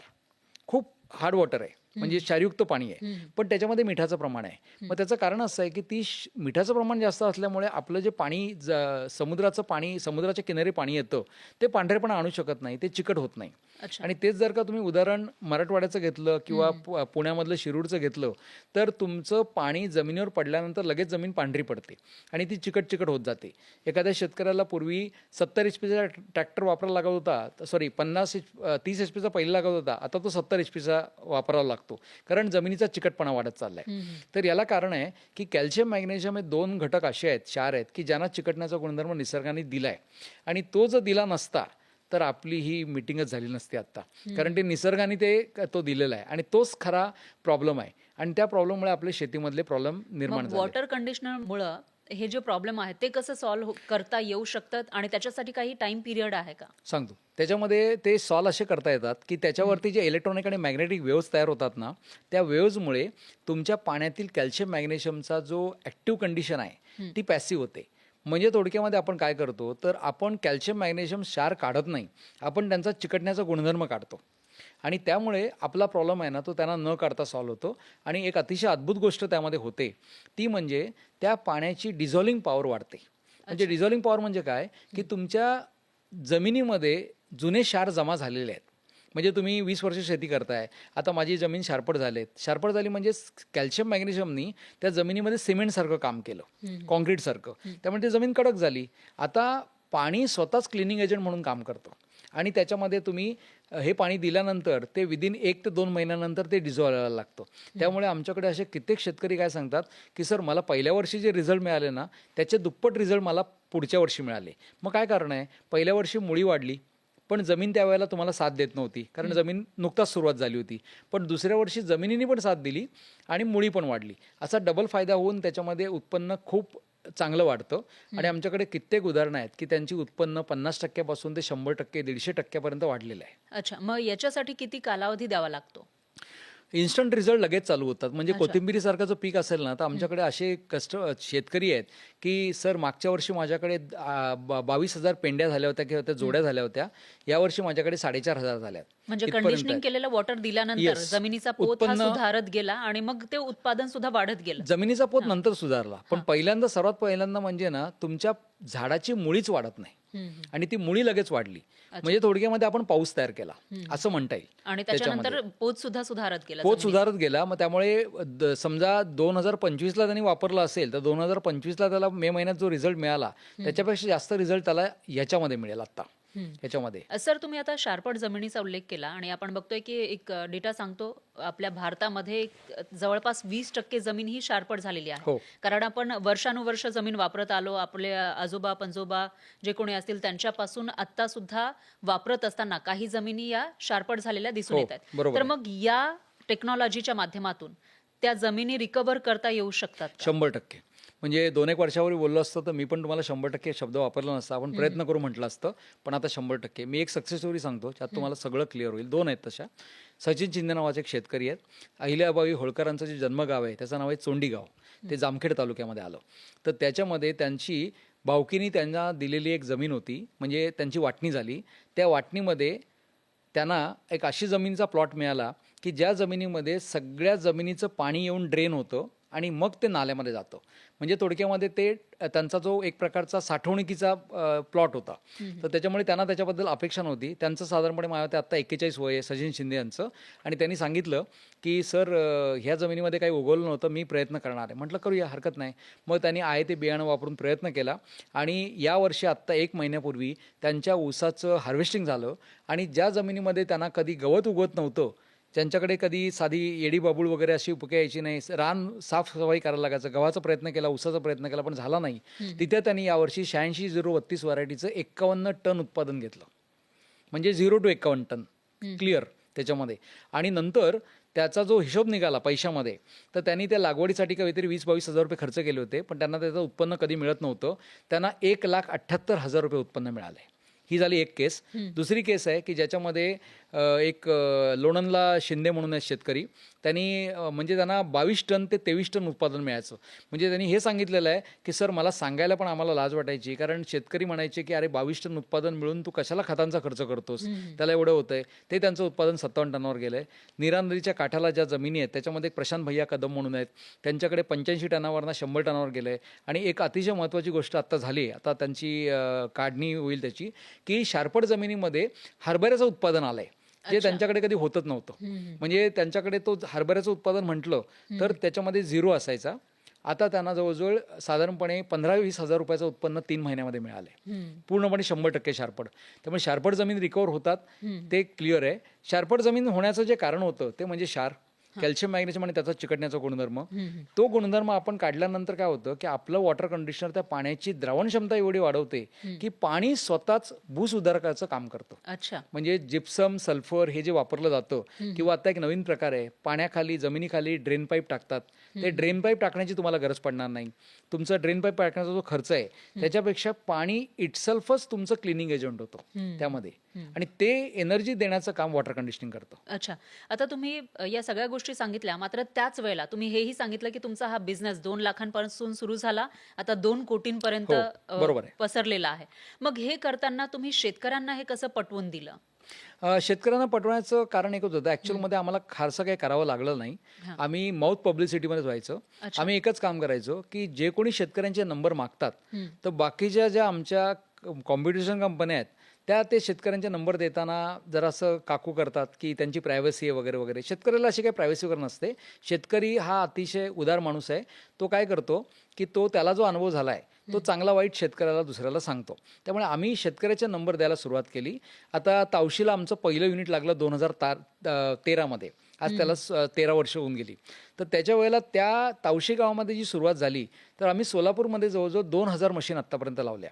तर ते एक मशीन आमचं फार त्यातलं गमतीतलं उदाहरण आहे. आमची एक मशीन दुसऱ्या मशीनला जन्म देते. म्हणजे काय होतं की एक मशीन लावल्यानंतर तो शेतकरी त्याच्या बाजूच्या लोकांना त्या लोकांना सांगत राहतो. त्यामध्ये माळशिरसमध्ये एक मार्केटवाडी नावाचं गाव आहे. त्या मार्केटवाडी गावामध्ये आमच्या जवळजवळ 40 मशीन लागलेलं आहे. अच्छा, मग या मशिनीचा खर्च नेमका किती असतो, म्हणजे एका मशिनीचा खर्च किती असतो? ॲग्रिकल्चरमध्ये जे मशीन माझ्याकडे जे मॉडेल्स आहेत ना ते 1800 रुपयापासून ते 82,000 रुपयापर्यंत आहेत. अच्छा. असे जवळजवळ 17-18 मॉडेल्स आहेत. त्यामध्ये ॲग्रिकल्चरमध्ये मात्र सर्वात चालणारी 2 मॉडेल आहेत. त्याचे नंबर आहे 25 ECOP22 किंवा 30 ECOP22. आता समजा 5 एकर जमीन आहे, हो, त्या जमिनीसाठी तुमचं मशीन वापरायचं आहे, तर त्यासाठी खर्च किती लागेल? 5 एकरसाठी खर्च नाहीये त्या 5 एकरसाठी जो पंप आहे ना तो पंप 3 HP 5 HP असेल 5 HP असेल तर त्याचा खर्च आहे 57,000 रुपये. त्यामध्ये 18% GST आहे. त्याच्यानंतर इन्स्टॉलेशनचा खर्च आहे, ते सगळं पकडून आहे. आणि त्याच्यानंतर 7.5 HP असेल तर तो जातो 66,000 रुपयापर्यंत असा तो खर्च आहे. पण काही शेतकऱ्यांना ते महाग वाटू शकतं, पण एक गोष्ट लक्षात घ्या, ही वन टाइम इन्व्हेस्टमेंट आहे. याला रिकरिंग इन्व्हेस्टमेंट कधी नाहीये. म्हणजे एकदा हे मशीन लावल्यानंतर ते किती वर्षापर्यंत चालू शकतं? Not less than 40 years. Okay. 40 वर्ष कमीत कमी. मग त्याच्यानंतर त्याला काही करण्याची गरज पडते? नाही, कधीच नाही. याचं कारण असं आहे की हे तंत्रज्ञान आहे ना, मेंटेनन्स वगैरे नाही, मेंटेनन्स नाहीये. कारण त्याच्यामध्ये मेंटेनन्स फ्री हा सर्वात त्याचा पार्ट आहे. तरी जास्त टेक्निकलमध्ये गेलं तर एवढंच लक्षात घ्या की मशीनमध्ये ट्रीटमेंट चेंबर असतात की ज्याच्यामध्ये इलेक्ट्रॉनिक आणि मॅग्नेटिक वेव्हज ह्या काम करतात. सगळ्या मी आपल्या दर्शकांसाठी एक सोपं उदाहरण सांगतो की आता तुमच्या स्टुडिओच्या ऑफिसमध्ये तुम्ही जेवण गरम करण्यासाठी एक मायक्रोवेव्ह ठेवला आहे. त्या मायक्रोवेव्हमध्ये आपण जेवण गरम करतो, पण आपल्याला आग दिसत नाही कुठे. मग ते जेवण गरम करतो कोण? तर त्याच्या आतमध्ये मायक्रोवेव्हज असतात. त्या उजव्या साईडनी डाव्या साईडला जातात, डाव्या साईडनी उजव्या साईडला जातात आणि तुमचं जेवण गरम करतात. तसंच याच्यामध्ये कॅल्शियम आणि मॅग्नेशियम क्षार निष्क्रिय करण्यासाठी इलेक्ट्रॉनिक आणि मॅग्नेटिक वेव्हज असतात. त्या वेव्हज या ट्रॅव्हल करून पाण्यातले कॅल्शियम मॅग्नेशियमला डिॲक्टिवेट करतात, निष्क्रिय करतात. त्यामुळे ते आतमध्ये राहतात आणि या दोघांचं बाय प्रोडक्ट तयार होतं, ते म्हणजे द्रावण क्षमता वाढते. मग द्रावण क्षमता वाढल्यानंतर शार्पट जमीन ही रिकवर व्हायला सुरुवात होते. अच्छा, मग हे जे मशीन आहे, आपण एक मोटार पंप लावतो विहिरीवर किंवा बोरवेलवर, त्या पद्धतीचं असतं की कशा बरोबर. पद्धती? हा, आपल्याला जे फोटोमध्ये व्हिडिओमध्ये दिसतंय ना, तर त्याच्यामध्ये बोरवेलला आणि विहिरीला हे मशीन जिथे पाईप जातो आपला, म्हणजे पाणी जमिनीवर आलं, जमिनीवरनं पाईपलाईन आपण पुढे नेली, तर त्या पाईपलाईनमध्ये मशीन लागतं. मग एकाच ठिकाणी लागतं? एकाच ठिकाणी लागतं. आणि मग त्याच्यातनं तुम्ही किती एकर हे करा. आतापर्यंत माझं सर्वात मोठं उदाहरण आहे की मी कच्छमध्ये एका शेतकऱ्याला दिलेलं आहे. त्याची 275 एकर जमीन होती आणि त्याच्यासाठी खर्च, त्याचं पंप मोठा होता 75 HPचा, तर ते काहीतरी ना फक्त 2 लाख रुपयाला युनिट लागलेलं आहे त्याच्यामध्ये. किंवा आत्ताच एकदम सोपं साधा तुम्हाला छोटासा विषय मला पटकन आठवला म्हणून सांगतो. आता गिरगावमध्ये 2 सोसायटीज आहेत की ज्यांचा हार्ड वॉटरचा प्रॉब्लेम आहे. त्या दोन्ही सोसायट्यांची फ्लॅट खूप कॉस्टली आहेत, 1.5 कोटीचे फ्लॅट आहेत, पण त्यांचा पाण्याचा मोठा इश्यू आहे त्यामध्ये. तर ते सगळ्या सोसायटींचं, दोन्ही सोसायटींचं मिळून आमचं काम फक्त 4 लाख रुपयामध्ये झालं आहे. अच्छा, म्हणजे 4 लाख रुपये हे झालं. आम्ही गमतीने त्याला सांगतो की सर आम्ही तुमचं काम फक्त 4 स्क्वेअर फूटमध्ये केलं आहे, तर ते केलेलं आहे. त्यामुळे ही टेक्नॉलॉजी महाग नाही आहे. ही आणि महत्त्वाचं सांगायचं राहिलं, 100% भारतीय आहे. त्याच्यामध्ये कुठलाही पार्ट हा बाहेरून येत नाही. हे 100% आपण भारतामध्येच बनवतो, भारतामध्येच हे करतो. नाही म्हणाला त्याच्या आतमधले मॅग्नेट्स असतात ते आता नाही मिळत आहेत आपल्याकडे, ते इम्पोर्ट होतात. पण ते सोडलं तर सगळ्याच्या सगळं 100% आपण याच्यामध्ये बनवतो. आणि आमची कंपनी ऑटोफिल वॉटर कंडिशनर ही कोणत्याही दुसऱ्या कंपनीवरती डिपेंड नाहीये. म्हणजे त्यांच्याकडनं आम्ही काहीतरी सगळं आपण स्वतः बनवतो. अंडर वन रूफ आपण सगळं बनवतो. आमचे वेंडर आहेत, पण ते वेंडर आमच्यासाठी काम करतात आणि आम्ही त्यांना सगळं ते नॉलेज देऊन त्यांच्याकडनं बनवून घेतो. पण याच्यावरती कुठल्याही बाहेरच्या कंपनीवरती आणि बाहेरच्या देशावरती आपण डिपेंड नाही आहोत की अरे मला त्यांनी ते देणं बंद केलं, आता माझं काम बंद झालं, असं नाही. आपण सगळ्याच्या सगळं भारतीय वापरतो. आणि मग आता किती शेतकरी हे मशीन वापरतायत किंवा ही टेक्नॉलॉजी वापरतायत? कमीत कमी गेल्या 17 वर्षामध्ये 20,000 पेक्षा जास्त युनिट आम्ही लावलेत. म्हणजे सगळे मिक्समध्ये, म्हणजे एक्सपोर्ट पण केलेला आहे. त्याच्यानंतर US ला एक्सपोर्ट झाला आहे, सुदानला झाला आहे, नायजेरियाला झाला आहे, UAE ला झाला आहे. कमी प्रमाणात का होईना एक्सपोर्ट झालेला आहे त्याच्यामध्ये. आणि भारतामध्ये शेतकऱ्यांचं म्हटलं तर ऑल ओव्हर इंडिया बनून 21,000 पेक्षा जास्त युनिट आम्ही वापरलेली आहेत. मग ते डोमेस्टिकमध्ये वापरले आहेत, ॲग्रिकल्चर वापरले आहेत. सोलापूर जिल्हा, एकटा सोलापूर जिल्ह्यामध्ये आमच्या 2,000 पेक्षा जास्त मशीन लावल्या आहेत. आणि एक सक्सेस स्टोरी सांगायची राहिली, आमची 2 शेतकऱ्याची मुलं आहेत की ज्यांनी ही मशीन वापरायला सुरुवात केली. म्हणजे तुम्ही तरुणांसाठी हा प्रोग्राम केलाय ना, तर त्यांच्यासाठी माझा एक असा मला एक सल्ला आहे की आमच्याकडे कसमादे भाग आहे, कळवण, सटाणा, मालेगाव आणि देवळा यांच्या नावाने कसमादे नावाचा एक शॉर्ट फॉर्म आहे. तर तिथे खालप गावामध्ये आणि वासूळ गावामध्ये प्रवीण आहिरे आणि विलास सूर्यवंशी अशी 2 शेतकऱ्याच्या मुलांनी माझ्याकडनं वॉटर कनेक्शन घेतलं 2023 मध्ये नोव्हेंबरमध्ये. मग त्यांना 4-5 महिन्यामध्ये इतके सुंदर रिझल्ट आले की ते म्हणाले की सर हे लाईफ चेंजिंग आहे आणि आम्हाला ह्याच्यामध्ये काम करायचं आहे. तर आम्ही कुठल्याही प्रकारचा मागचा पुढचा न विचार करता त्यांच्याबरोबर काम चालू केलं आणि मग नंतर 1 वर्षानंतर मी त्यांच्या चर्चासत्रासाठी सेमिनारसाठी गेलो, पण यू विल नॉट बिलीव्ह त्याच्या आधीच त्यांच्यातर्फे 150 मशीन लागलेल्या होत्या. अच्छा. म्हणजे कुठलाही सपोर्ट नसताना 2 शेतकरी तरुणांनी तिथे आत्तापर्यंत कमीत कमी 200 मशीन लावल्यात. मग त्याचं कशामुळे कारण झालं तर त्यांनी एवढंच सांगितलंय की सर आम्ही स्वतः वापरून शेतकऱ्यांच्या फायद्यासाठी आम्ही याचं डिस्ट्रीब्युटेशन घेतले आणि आम्ही अतिशय रिझनेबल मार्जिनला हे तुम्हाला देतोय आणि तुम्हाला काही त्याच्यामध्ये सर्व्हिस इश्यू आलं काही आलं तरी आम्ही इथेच आहोत त्याच्यामध्ये. म्हणजे जसं गिरीश सरांनी आपलं वॉटर आयुष्य वाहून घेतलंय तसं आम्ही पण आमचं काम हे वॉटर करायचं ठरवलंय आणि आता त्या गोष्टीला 2.5 वर्ष झाली. खूप सुंदर पद्धतीने ते काम चालू आहे. म्हणून ज्यांना ज्यांना आमच्याबरोबर काम करायचं आहे त्यांच्यासाठी हा संदेश आहे की वॉटर कंडिशनरचं खूप मोठं मार्केट आहे. मगाशी आपलं बोलता बोलता पोटेन्शियल त्याविषयी आपल्याला बोलायचं आहे, पण त्यामध्येच आता तुमचं एक प्रोडक्ट शेतकऱ्यांसाठी आहे, त्याचबरोबर तुम्ही एका सोसायटीचाही उल्लेख केला मुंबईमधल्या. तर त्याच पद्धतीनं एखाद्याच्या घरामध्ये जर समजा ही मशीन लावायची असेल तर त्यासाठी काही प्रोडक्ट तुमचे आहेत का? छोटे मोठे दुसरे वेगवेगळे कोणते प्रोडक्ट्स आहेत तुमचे? माझ्याकडे सर्व प्रकारचे प्रोडक्ट्स आहेत. म्हणजे आम्ही टेक्नॉलॉजी मोठी व्हावी याच्यासाठी आम्ही काय केलं तर आम्ही टेक्नॉलॉजी मोठी व्हावी म्हणजे काय व्हावं तर एखाद्या माणसाने जर का त्या टेक्नॉलॉजीवरती विश्वास ठेवायचा म्हटला तर त्याला 25-30 हजार रुपयाचा खर्च पूर्णपणे लागतो. मग तो कसा करणार? त्यामुळे म्हणून आम्ही हा विचार केला की टेक्नॉलॉजी मोठं होणं गरजेचं आहे. गिरीश चंदाने त्याची कंपनी आणि बाकीच्या कंपन्या मोठ्या होतील. गेल्या 20-25 वर्षामध्ये काय झालंय वॉटर कंडिशनर तंत्रज्ञान मोठं करण्याचा कोणी प्रयत्न केला नाही. प्रत्येकाने त्याचा बिझनेस करण्याचा प्रयत्न केला आणि म्हणून आम्ही काय केलं की छोटे छोटे प्रोडक्ट्स पण डेव्हलप केले. कारण तुम्ही सुरुवातीला एक उदाहरण दिलं होतं की आपले जे केस आहेत किंवा इतरही आपल्या घरामध्ये वापरल्या जाणाऱ्या वस्तू आपण आंघोळ करतो, जी क्षार जास्त असतात ज्या पाण्यामध्ये त्याचा ऑब्व्हियसली आपल्या केसांवर आपल्या बॉडीवर इफेक्ट होऊ शकतो. तर मग अशा ठिकाणी कोणत्या मशीन आणि त्या किती खर्च त्याच्यासाठी येतो तुमच्या त्या मशीन लावण्यासाठी? तुम्हाला एक उदाहरणासकट सांगतो. वाघोली एरिया पुण्यामध्ये हार्ड वॉटरसाठी अतिशय वाईट एरिया म्हटला जातो. म्हणजे वाघोलीमध्ये पाण्याचा प्रॉब्लेम खूप आहेत. सोसायटीची म्हणजे 2 BHK फ्लॅटची किंमत 1 कोटी रुपये असेल पण पाण्याचे खूप इश्यू आहेत. तर त्या ठिकाणी काय होतं की एखाद्या सोसायटीने ठरवलं की मला हे आमचं करायचं आहे तर त्या अंडरग्राऊंड टँकमध्ये प्रोसेस करण्यासाठी आता फक्त 1 लाख ते 1.5 लाख रुपये खर्च येतो. आणि एखाद्याला फक्त स्वतःच्या घरामध्ये लावायचं हो सांगतो तेच सांगतो. तर त्याच्यामध्ये आत्ताच आम्ही नवीन प्रोडक्ट चालू केलंय की जे 3 BHK साठी 25,000 रुपये खर्च येतो. त्याच्यामध्ये 3 युनिट येतात. म्हणजे 3 लाईन आतमध्ये येतात घरामध्ये. प्रत्येक लाईनला एक प्रोडक्ट येतं 15,000 रुपयाला. त्याहीपेक्षा महत्त्वाचं म्हणजे हे टेक्नॉलॉजी हे तंत्रज्ञान आम्हाला ट्राय करायचं आहे आणि आमची इच्छाशक्ती आहे. आमच्याकडे किती पैसे ते महत्त्वाचं नाही आहे पण ते नक्की कशावरनं आम्हाला प्रूव्ह होईल. तर त्याच्यासाठी अतिशय सोपी 2 प्रोडक्ट निघालेत आणि आमची ती खूप चांगल्या पद्धतीने चालू आहेत. एकाचं नाव आहे आरो वॉटर कंडिशनर, दुसऱ्याचं नाव आहे वॉशिंग मशीन वॉटर. म्हणजे आरो आपल्या घरामध्ये जे असतं त्यालाच वॉटर कंडिशनर लावायचं, त्याला वॉटर कंडिशनर लावायचं. त्याचं मी एक उदाहरण सांगतो सुंदर, खूप मोठं उदाहरण आहे. 3 वर्षापासून सुहास मोहन काळे नावाचे एक गृहस्थ आहेत. त्यांच्याकडे दरवर्षी 10,000 रुपये खर्च यायचा आरो मेंटेनन्स करण्यासाठी. इतकं प्रचंड हार्ड वॉटर आहे. शेवगाव तालुक्यामध्ये आहे ते. आज त्यांना जवळजवळ 38 महिने झाले त्यांच्या घरी टेक्निशियनच आलेलं नाहीये. टेक्निशियन आलाच नाही, त्याची गरजच पडत नाही. कारण म्हणजे एकदा आरो लावल्यानंतर त्याला हे मशीन जोडलं, कनेक्ट केलं तर मग त्याच्यानंतर टेक्निशियनची गरज पडत नाही. गरज नाही पडली. आणि त्याचं जे वेस्ट वॉटर आहे जे वेस्ट वॉटर निघतं आरोचा पहिल्यांदा दुष्परिणाम काय आहे तर लोक म्हणतात आरोमध्ये पाणी वेस्ट होतं. ते होणारच, त्याचा पार्ट नाहीये. पण ते वेस्ट वॉटर आता त्यांना त्यांच्या बागेमध्ये वापरता येतं आणि त्या बागेमध्ये प्रॉब्लेम होण्याच्या ऐवजी झाडं आणखी चांगली होत आहेत कारण ते आता कंडिशन वॉटर आहे. हे एक उदाहरण झालं आणि असे कित्येक उदाहरणं आहेत की लोकांच्या घरी आरो टेक्निशियन येणं बंद झालं आणि ते करण्यासाठी प्रोडक्टचा खर्च हा 1,600 ते 1,800 रुपये आलेला आहे फक्त. म्हणजे कमीत कमी खर्च हा 16. हा. आणि त्याहीपेक्षा पुढचं उदाहरण आरोला तर वेळ लागतो. सर्वात चांगलं उदाहरण आहे तो म्हणजे तुम्हाला एक फार गमतीशीर उदाहरण आहे ते सांगणं गरजेचं आहे. रुरल भागामध्ये काय होतं की लोकांचे जर का तुम्ही एखाद्या घरामध्ये गेलात आणि सांगितलं की सगळ्यांचे मोबाईल माझ्या टेबलवर आणून ठेवा तर त्या मोबाईलची किंमत असते 3 लाख ते 5 लाख रुपये सगळ्यांची मिळून. पण त्यांच्या घरामध्ये वॉशिंग मशीन नसते. मग त्याचं कारण काय आहे? कारण वॉशिंग मशीन हार्ड वॉटरमध्ये चालत नाही.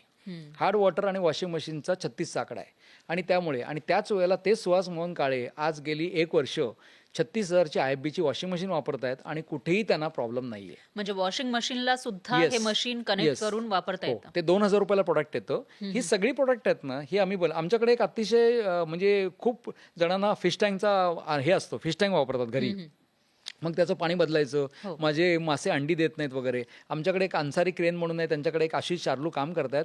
त्यांनी सांगितलं की सर एक छोटंसं 2,500 रुपयाचं इन्स्ट्रुमेंट तुमचं आम्ही मागून घेतलं, लावलं आणि आज आमच्याकडे 40 मोठ्यांच्या बरोबर आमची 40 पिल्लं आहेत म्हणजे ब्रीडिंग झालंय आणि ते त्यांचं खूप हे झालं, म्हणजे त्यांना आधी ते पाणी आवडत नव्हतं, आता त्याचं डिझॉल्व ऑक्सिजन रेट चांगला वाढला आहे की ते हे झालं. म्हणजे आमचं एक प्रोडक्ट डेव्हलप झालं, त्याचं नाव आहे फिश टँक वॉटर कंडिशनर, अच्छा. जे अख्ख्या जगामध्ये कोणीही केलेलं नाहीये. Fish tank water conditioner, washing machine water conditioner, RO water conditioner हे कोणी केलेलंच नाही आतापर्यंत. अच्छा, आता तुम्ही मार्केट विषयी बोलत होतात, थोड्याच वेळापूर्वी एक्सपोर्ट विषयी हो. सुद्धा बोललात. हो. तर यासाठी वॉटर कंडिशनिंगसाठी आपल्या भारतामध्ये किती मार्केट आहे आणि त्याचबरोबर बाहेर सुद्धा आपण किती मोठ्या प्रमाणामध्ये एक्सपोर्ट करू शकतो? भारताचं मार्केट म्हणायचं म्हटलं तर आम्ही एक काही कोणाकडनं तरी सर्वे करून घेतलं होतं आणि ते मार्केट हे 2 लाख कोटीचं आहे. अच्छा. 2 लाख कोटी पोटेन्शियल आहे, म्हणजे सगळं. मग त्यामध्ये आरो आलं, सगळं म्हणजे ते कंडिशनिंग सगळं आलं, सगळे सेगमेंट आले, शेतीचं आलं त्यामध्ये. फक्त महाराष्ट्राचा विचार केला ना तर आता सोलारची जी कुसुम योजना चालू आहे, त्या कुसुम योजनेच्या मार्फत जे इलेक्ट्रिक पंप आणि हे जे आहेत ते जवळजवळ 6 ते 7 लाख पंप हे तयार होणार आहेत. म्हणजे पंप आहेत त्याच्यामध्ये. तर ते पंप जे आहेत ना ते 6 ते 7 लाख पंपांना हे युनिट लागणार आहे. त्याप्रमाणे जर सगळा हिशोब केला तर 6 ते 2 लाख कोटीचं मार्केट आहे. आणि अनफॉर्च्युनेटली किंवा त्याला पोटेन्शियल म्हणा की सगळे वॉटर कंडिशनर मॅन्युफॅक्चर मिळून गेल्या 20 वर्षामध्ये अजूनपर्यंत 1,000 कोटीचा बिझनेस झालेला नाहीये. म्हणजे 1,99,000 कोटीचं मार्केट शिल्लक आहे, एवढं त्याला पोटेन्शियल आहे. त्यामुळे ते खूप मोठं होणार आहे. अच्छा. आणि आता समजा हे आपलं पॉडकास्ट बघितल्यानंतर एखादा तरुण आहे किंवा तरुणी आहे, त्यांना या बिझनेसमध्ये उतरायचं असेल तर त्यांना तुम्ही काय सल्ला द्याल? त्यांनी फक्त आमचं हे इनोव्हेशन आहे, जसं आम्ही सांगितलं की जसं त्या प्रवीण अहिरे आणि विलास सूर्यवंशीचं झालं त्याप्रमाणे त्यांनी पण आमच्याबरोबर काम करण्याची इच्छा ठेवावी किंवा इतर कोणत्याही वॉटर कंडिशनर बरोबर काम करा. वॉटर कंडिशनर जे चांगलं आहेत मार्केटला त्याच्याबरोबर काम करा आणि त्याचा वापर करून तुम्ही हे जे सुंदर तंत्रज्ञान आहे हे शेतकऱ्यापर्यंत पोहोचवा, घरापर्यंत पोहोचवा. त्याच्यामध्ये तुम्ही जर का डोमेस्टिकमध्ये म्हटलं ना तर फक्त एका कारणासाठी लोक आमचं वॉटर कंडिशनर घेतात की त्या घरातल्या लेडीज म्हणतात की सर तुमच्या या प्रोडक्टमुळे आमची केस गळती बंद झाली. ओके. पुरुषांचं नाही म्हणजे सांगतात, याचा पण अर्थ ह्याचं होतं. तुमचे जे प्रोडक्ट आहेत ते विकण्यासाठी ते तुमच्यासोबत येऊ शकतात. येस, माझ्याबरोबर येऊ शकतात, माझ्याबरोबर काम करू शकतात, कारण शेवटी त्यांच्याशिवाय आमचे प्रोडक्ट्स लोकांपर्यंत पोहोचणारच नाही. त्याच्यामध्ये आतापर्यंत डीलर नेटवर्कमध्ये आमच्यापर्यंत साधारणपणे 25 ते 30 जण काम करतायत. दर महिन्याला 3-4 जण आम्हाला जोडले जात आहेत. त्याच पद्धतीने हे पाहिजे तेवढं मोठं करता येईल, कारण आम्ही आमचा जो फोकस आहे तो मॅन्युफॅक्चरिंगमध्ये ठेवला आहे आणि R&D मध्ये ठेवला आहे की याचं जास्तीत जास्त नवीन नवीन ऍप्लिकेशन तयार करायची, नवीन नवीन एरिया शोधायचे. जसं आता फिश टँक वॉटर कंडिशनर म्हटलं ते प्रोडक्टच नाही मार्केटला, म्हणजे कोणी विचार पण केला नाही. त्याचप्रमाणे आम्ही आरोसाठी केलंय, वॉशिंग मशीनसाठी केलंय, डिश वॉशरसाठी केलंय. तर लोक डिश वॉशर वापरत नाहीयेत, ते वापरायला सुरुवात झाली आहे की आम्हाला पैसे आहेत, आमच्याकडे इन्व्हेस्टमेंट करतो, पण आमचं पाणी योग्य नाहीये. त्या पाण्याला योग्य करण्यासाठी आमचं युनिट आम्ही तयार केलेलं आहे आणि लोक आमच्याबरोबर जॉईन होऊन ते जी आमची भूमिका आहे त्याच्यामध्ये, फक्त आमच्या भूमिकेमध्ये एकच आहे की मी पहिल्यापासून असं म्हणतोय की बिझनेस मोठा करण्यासाठी आपल्याला परत महत्वाची गोष्ट म्हणजे हे तंत्रज्ञान मोठं झालं पाहिजे. तंत्रज्ञान मोठं झालं तर बिझनेस आपोआप मोठा होईल. आणि मार्केटला ऑल ओव्हर वर्ल्डमध्ये वॉटर कंडिशनर बाबतीमध्ये काय झालंय, प्रत्येकाने आपला फॅमिली बिझनेस मोठा करण्याचा प्रयत्न केला, खूप जास्त नफेखोरी करण्याचा प्रयत्न केला. ते न करता आपण रिझनेबल प्रॉफिट घेऊन आपण पहिले पेन पॉईंट सॉल्व्ह करू. जे व्हॉल्वोने केलं तेच आपण शेतीच्या बाबतीमध्ये मग तुमचं आता मॅन्युफॅक्चरिंग कॅपॅसिटी किती आहे? कारण तुम्ही सांगितलं की एक मोठं बिझनेस आहे आणि आपल्या इंडियामध्येच 2 लाख कोटी 2 लाख कोटी इतकं पोटेन्शियल आहे. मग कॅपॅसिटी तुमची आमची मॅन्युफॅक्चरिंग आज मॅन्युफॅक्चरिंग कॅपॅसिटी आहे ना ती साधारणपणे आज आमचा जो 2 कोटीचा बिझनेस आहे हा आहे त्या कॅपॅसिटीमध्ये आम्ही 10 कोटीपर्यंत नेऊ शकतो.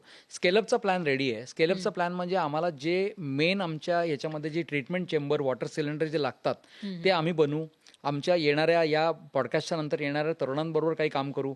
वेंडर येतील आणि ते मॅन्युफॅक्चर करतील आणि त्या मॅन्युफॅक्चर केल्यानंतर अंडर लायसन, कारण पेटंट आहे आमच्याकडे, त्यामुळे आम्हाला घाबरण्याचं कारण नाहीये. तर त्याच्यानंतर आपण ते त्यांच्याबरोबर काम करून ते जास्तीत जास्त नेऊ. पण खरं मॅन्युफॅक्चरिंगपेक्षाही ना जो स्कोप आहे तो त्याच्या मार्केटिंगमध्ये आहे की जास्तीत जास्त मार्केटिंग होणं गरजेचं आहे. मग तुम्ही आता मार्केटिंगसाठी काय करताय?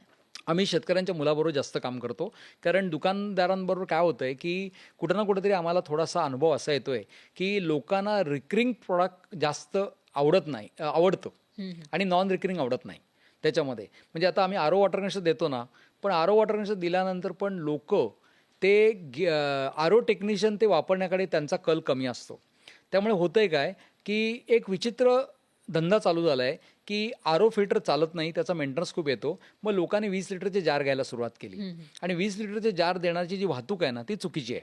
तर आम्ही लोकांना सांगण्याचा प्रयत्न करतोय की तुम्ही तुमचा आरो फिल्टर चालू करा आणि त्याला आरो वॉटर कंडिशनर वापरा, तुम्हाला आरोचा मेंटेनन्स निघणारच नाही. त्याच्यामध्ये. आणि त्याच्यावर मग काही आमच्याबरोबरची काही लोक येतात, ती रेंट ऑन प्युरिफायर म्हणून कॉन्सेप्टवर काम करतायत, की तुम्ही जे पैसे वर्षाला 4-5 हजार रुपये देता म्हणजे 20 लिटरच्या जारला, त्याच्याऐवजी तुम्ही त्याचा मेंटेनन्ससाठीच ते पैसे द्या. मात्र ती मेंटेनन्सची जबाबदारी ही त्या टेक्निशियनची असेल आता. म्हणजे टेक्निशियन तुम्हाला काय सांगेल की सर वर्षाला मला एक 3,000 रुपये फिक्स द्या, त्याचे सगळेच्या सगळे पार्ट्सची जबाबदारी मी घेतो. अशा पद्धतीने पण ते काही लोकांनी चालू केलेलं आहे. टेक्निशियन लोकांना सुद्धा तुम्ही सोबत घेऊन काम करता? येस, आम्ही सगळ्यांसोबत आहोत. म्हणजे ज्यांना ज्यांना मटेरियल वाचून पैसे कमवण्याची इच्छा आहे. आज आरो मार्केटमध्ये काय चालू आहे, तर समोरच्याचं मटेरियल गेलं, ते मटेरियल खराब झालं की मग आम्ही बदली करतो आणि पैसे घेतो. आम्ही त्यांना सांगतोय की तुम्ही लेबर चार्जेस घ्या, मटेरियल जाणं हा विषय आता बंद झाला, की त्याचं जो प्रॉब्लेम होता स्केलिंगचा तो आम्ही सॉल्व्ह केला आहे त्याच्यामध्ये. त्यामुळे तो प्रॉब्लेम सॉल्व्ह झाला आहे. म्हणून आम्हाला वॉशिंग मशीनच्या बाबतीमध्ये टेक्निशियनचा अनुभव चांगला येतोय, की टेक्निशियन लोक आम्हाला समोर घेऊन जातात की सर हे प्रोडक्ट वापरा, तुमच्या कपड्यांची क्वालिटी चांगली होईल, पाणी कमी लागेल, साबण कमी लागेल, कपडे कडक होतात, ते कडक होणार नाहीत, स्वच्छ निघतील. आता ग्रामीण भागामध्ये तुम्ही बघाल ना, तर दुकानदारांनी बोर्ड लावलेले आहेत की कुठल्याही कपड्याची गॅरंटी देणार नाही, कारण आपल्या इथलं पाणी खराब आहे. म्हणजे जर कोल्हापूरमध्ये राधानगरीमध्ये जर का एखादा माझा ॲलन सॉलीचा शर्ट जर 1 वर्ष चालणार असेल, तर सांगलीच्या पाण्यामध्ये जो 3 महिने पण चालत नाही. अच्छा, मग आपल्या महाराष्ट्रामध्ये तुमचे प्रोडक्ट सगळ्यात जास्त कोणत्या भागामध्ये खरेदी केले जातात? पश्चिम महाराष्ट्रामध्ये सर्वात जास्त, खानदेशमध्ये सर्वात जास्त, आणि मराठवाड्यामध्ये प्रमाण आता वाढत चाललंय, विदर्भामध्ये प्रमाण वाढत चाललंय. कोकणामध्ये त्याची गरजच नाहीये, कारण कोकणामध्ये पाण्याचे एवढे प्रॉब्लेम नाही आहेत. म्हणजे वाडीला वगैरे आंब्याच्या बागेमध्ये वापरलेत नाही, अशातला भाग नाहीये. पण त्याची खरी गरज आहे ना, ती विदर्भ, मराठवाडा, खानदेश आणि पश्चिम महाराष्ट्र आहे. कारण तिथे पाणी खूप खराब आहे त्याच्यामध्ये. आणि खानदेश, मराठवाड्यामध्ये तर A to Z, म्हणजे तुम्ही कुठलाही जिल्हा घ्या, ज्यांची बागायती शेती आहे त्यांना या पाण्याची म्हणजे वॉटर कनेक्शनची गरज आहे त्याच्यामध्ये. आणि त्याच्यामुळे कित्येक ठिकाणी जमिनीचा जो म्हणजे अशी उदाहरणं आहेत की आता परवाच कोणीतरी मला आभास शेंडे म्हणून त्यांनी फोन केलं होतं. त्यांनी 4-5 वर्षापासून ते वापरत आहेत आणि त्याच्यामध्ये त्यांना ॲपल बोरचं उत्पादन मिळालं आहे 1 एकरच्या मागे 6 लाख रुपये. म्हणजे त्यांना 50 रुपये चांगला रेट मिळाला, क्वालिटी चांगली मिळाली, आणि 12 टन त्यांना ॲपल बोरचं उत्पादन मिळालं. हे त्या म्हणजे ऊसाच्या शेतीच्या कंपॅरिझनमध्ये खूप जास्त आहे. आणि चांगलं पाणी त्यांनी वापरलं त्याच्यामुळे नाही, पाणी खराब होतं खूप, ते तर महत्वाचं आहे. त्यांनी पाणी खराब वापरलं, पण आमच्या कंडिशनरमधनं वापरलं, म्हणजे कंडिशनर टेक्नॉलॉजीमधनं वापरलं.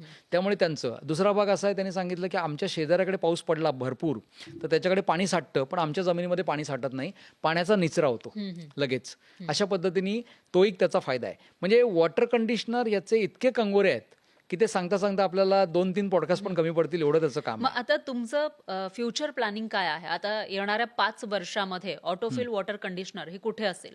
ऑटोफिल वॉटर कंडिशनर ही एक पुढच्या 5 वर्षाचं प्लॅनिंग म्हटलं तर पहिलं टार्गेट म्हणजे आम्हाला प्रायव्हेट लिमिटेड आमचं झालेलं आहे. आता आम्हाला लिमिटेड कंपनीपर्यंत जायचं आहे, की ही टेक्नॉलॉजी मोठी करण्यासाठी त्याचं प्रचंड मार्केटिंगची गरज आहे. ते चॅनल पार्टनर लोक बरोबर येणार आहेत आणि त्यांच्याबरोबर काम करायचं आहे. आणि सर्वात महत्त्वाचं म्हणजे आपल्याला जास्तीत जास्त शेतकऱ्यांना हे पोचून द्यायचं आहे त्याच्यामध्ये. आता या तुमच्या पॉडकास्टनंतर तो आणखी फ्लो वाढेल आणि त्याच्यामध्ये जी लोक आपल्या वेवलेंथवरती येतील त्याच्यामध्ये रिजनेबल प्रॉफिट, रिजनेबल मार्जिन आणि रिजनेबल कॉस्ट याच्यावरती करून आपण ते आणखी जास्तीत जास्त लोकांवर नेऊ, सोसायट्यांना टार्गेट करूया. त्याच्यानंतर जे बिल्डर लोक आज हे देत नाही आहेत त्यांच्यासाठी प्रयत्न चालू आहेत की बिल्डरनी बाय डिफॉल्ट पहिल्यांदा द्यावं. म्हणजे कित्येक प्रोजेक्टमध्ये असं असतं की तो प्रोजेक्ट 500 कोटीचा असतो आणि आमचं टेक्निक तिथे लावण्याचा खर्च हा फक्त 1 लाख रुपये असतो. इतका कमी याच्यामध्ये ते होतं, फक्त ते मार्केटिंग करण्याची गरज आहे. अच्छा, आता आपण या पॉडकास्टच्या शेवटच्या टप्प्यामध्ये आलेलो आहोत. ओके. अगदी थोडक्यात तुम्ही जो तुमचा हा एवढा मोठा अनुभव आहे, तुम्ही म्हणजे एक इनोव्हेटर होण्यासाठी जन्म घेतलाय असं म्हणताय. त्यानंतर वेगवेगळी तुम्ही कामं सुद्धा केलेली आहेत, इन्व्हेन्शन सुद्धा करण्याचा प्रयत्न केलाय. मग या सगळ्या अनुभवातून आता येणारी जी पिढी आहे किंवा ज्या लोकांना बिझनेसमध्ये उतरायचंय त्यांना तुम्ही काय सल्ला द्याल? म्हणजे येणाऱ्या काळामध्ये कोणतं क्षेत्र हे त्यांना काम करण्यासाठी चांगलं असू शकतं? मराठी माणसाला असं म्हटलं जातं की मराठी माणसाला धंदा जमत नाही, त्याच्या रक्तामध्ये नाही वगैरे वगैरे. काही गोष्टी खऱ्या असतील, काही गोष्टी नसतील, पण एक गोष्ट क्लिअर आहे की तुम्ही स्वतःला संधी द्या, स्वतःवरती विश्वास ठेवा. आणि जशी धंद्यांमध्ये काही कमी अधिक चांगली वाईट लोक आहेत तशी खूप चांगली लोकं पण आहेत आणि त्यामध्ये काही नवीन तंत्रज्ञानामध्ये काम करून जे स्टार्टअप हा जो प्रकार आहे याच्यामध्ये आपल्याला या संधीमध्ये सोनं करता येईल. आणि महत्त्वाचं म्हणजे ह्याच्यामध्ये एक गोष्ट हे करा की मार्केटचा पेन पॉईंट लक्षात घेतला पाहिजे की काय मार्केटची गरज आहे.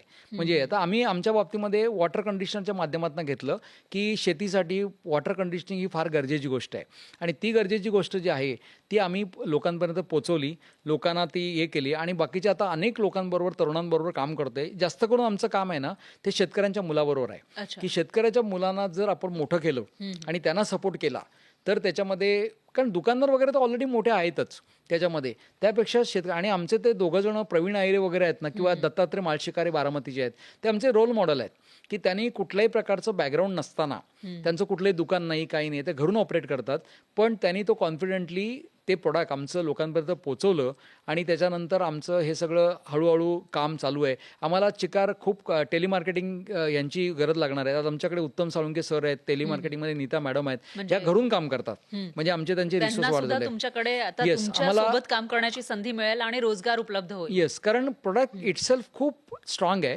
पेटंटेड आहे, दमदार आहे आणि खूप मोठा पेन पॉईंट आहे ना त्यांनी सॉल्व्ह केला आहे. म्हणजे त्याच्यामधले जे काही त्याचे जे लिमिटेशन आहेत, म्हणजे लिमिटेशन काय आहेत तर बाबा सर आम्हाला हे लोक विचारतात की TDS बदलत नाही, हार्डनेस बदलत नाही, तर त्यांना ते प्रोडक्ट कळलेलं नाही आहे, आपल्याला ते समजून सांगायचं आहे. आणि त्याच्यानी तुम्हाला, आणि शेतीमध्ये तर पर्यायच नाही आहे. शेतीमध्ये जसं संजीवदादा माने खूप गमतीने सांगतात की शेणखताला पर्याय शोधण्याचा आम्ही खूप प्रयत्न केला आणि आम्हाला सापडला. मग लोकांना वाटतं काहीतरी फार मोठं सांगणार आहेत, मग ते सांगतात शेणखताला पर्याय आहे तो म्हणजे शेणखत. तसं वॉटर कंडिशनरला पर्याय वॉटर कंडिशनर आहे आणि त्या पद्धतीने आपल्याला हे सगळ्यांबरोबर आम्हाला काम करता येईल. त्याच्यामध्ये आमच्या भूमिका खूप क्लिअर आहेत आणि हे तंत्रज्ञान पोहोचवण्यासाठी आमची तळमळ खूप चांगली आहे. तुम्हाला शुभेच्छा सर. तुम्ही छान काम करताय आणि आज आपल्या पॉडकास्टच्या माध्यमातूनही चांगली माहिती तुम्ही दिलेली आहे, त्याबद्दल खूप खूप धन्यवाद. या पॉडकास्टबद्दल बोलवल्याबद्दल न्यूज 18 नेटवर्कचं पण मनापासून धन्यवाद. आणि यासोबतच आजच्या आपल्या स्टार्टअप महाराष्ट्र पॉडकास्टमध्ये वेळ झाली आहे इथेच थांबण्याची. पुन्हा भेटूयात नवीन एक्सपर्ट सोबत, नवीन बिझनेसमॅन सोबत. तोपर्यंत पाहत रहा न्यूज 18 मराठी.